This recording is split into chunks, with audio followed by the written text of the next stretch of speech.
Hi, this is Tuxmartini, and this is my experience at Ronin Expo 2018. First, I went to Anime, the Support Factor You Never Knew Existed panel, where they talked about mental health and how anime can be therapeutic. Here are some highlights. My name is Ben from Anime for Humanity. We're a nonprofit, 501c3 charity nonprofit that uses anime as a tool to help people find hope and help, especially professional help, that are going through depression, anxiety, suicidal thoughts, self-harm. EG, how you doing? I'm good. How's it going? Morning, everybody. My name is Adrian A.J. Gonzalez. I am the, what's my title again? What are you? Anxiety. I'm one of the co-founding members of Anime for Humanity, and just like the way we came across this, it was by sheer accident. It's more like we started an anime club right here in Little Tokyo, and we came to an understanding that a lot of people were saying, I had a bad day, right? And I started watching this particular anime, and it got me through the day, and I had the same experience. So we kind of started hearing a lot of this going through, and I thought back, it's like, hey, I had the same exact thing happen to me, right? Where I had a bad day, and this anime got me through it. It's like we've all experienced heartache, anxiety, depression, the depression that comes with heartache. Like for me, the Video Girl Eye was an example. I completely identify with Chiyota's character of being in love with somebody who's in love with someone else. That was be your best friend, and you're put in a situation where you have to. Your friend asks you to hook them up with a friend. You're like, that's right. So there's all kinds of anxiety that we all do. That's one point, but for the most part, I have daily anxiety like you wouldn't believe. I'm a chef at Universal Studios at Harry Potter 3 Broomsticks. It's ass. No pressure there. Yeah, right. Yeah, no pressure at all. Only a couple thousand people, right? At the last ALA, Mary and myself were guests, and in between panels, and they were working us to death. And there's a police department booth right there in the center aisle, middle of the floor, and here's these two uniformed officers looking at all you guys in cosplay and everything you're doing at this con, and they're both just kind of, I could see it in their eyes. They're what we get ourselves into? We gotta sit here for 3 days? Who are these crazy people? So I walked up, and the first time I was running into I think a bebop panel or something, and I just stopped by their table and I said, so, do you guys think? You ever done this before? And one guy says, oh yeah, I was here last year, but he's a virgin. He's never done this before. And I looked at him, I go, pretty interesting, isn't it? And he looks at me like, yeah. As soon as I saw those reactions, I knew I was going to be revisiting that table after my panel. And I stopped back and I said, oh, so you guys are still here? They didn't scare you away? Like, oh no, we're here all day, folks. And I said, do you have any idea what's going on here? And they go, well, not really. It's just a bunch of strange people in costumes and doing weird stuff. I go, I'll tell you exactly what's going on here. This is the biggest support group you've ever seen in your life. You're like, what?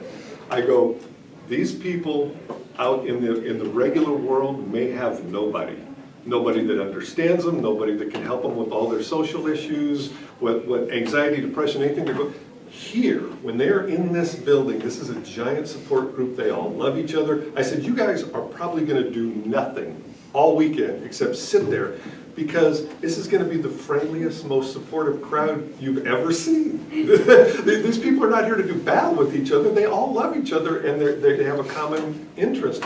And the one cop that had never done it before, you could tell that some of his police training and psychology and dealing with the public kind of kicked in.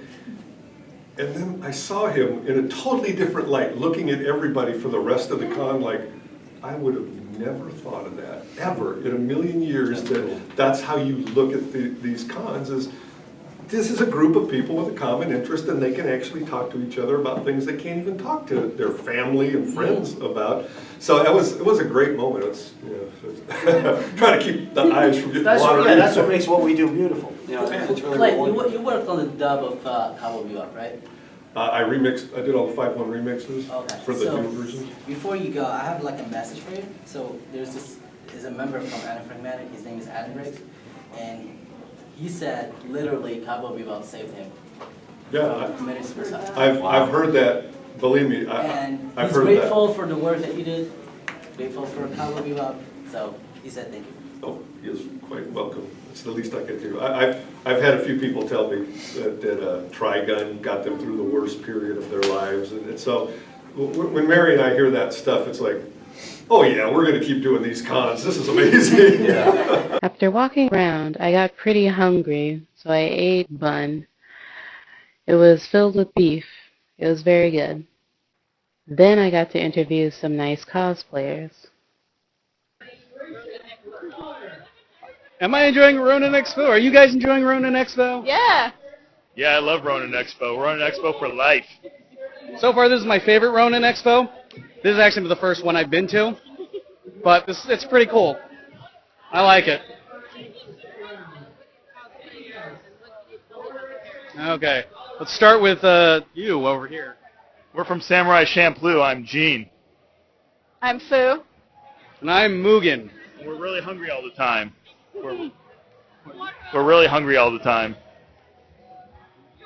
And we're on a mission. We're trying to find some samurai that smells of sunflower seeds. That's the basic premise of the show.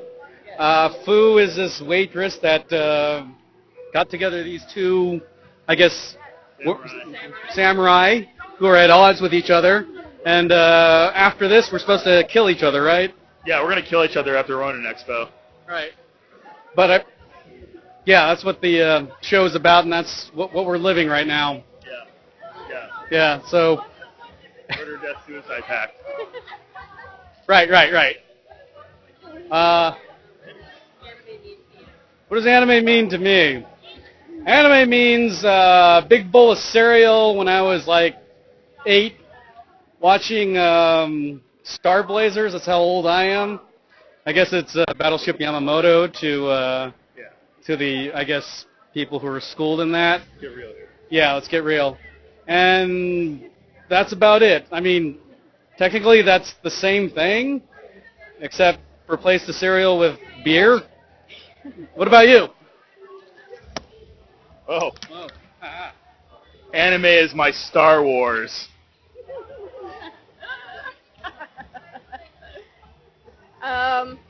Anime is something. What do I want to say? Anime is life. Something that lets me escape reality, I guess. Something happy. What, being just married not to me? think about being married to this guy all the time. Yeah, she married Jin, guys. Yeah, that's Jin, what happened. however you want to say it. It's weird. I know. That's it. That's it. Okay. I think that's about it, yeah. Jesus. I was going to interview more, but by that time I was exhausted. I decided to chill the rest of the day and catch the Sailor Moon panel. That's all for Ronin Expo. It was fun and I definitely recommend it. So many nice people. I hope to go again next year.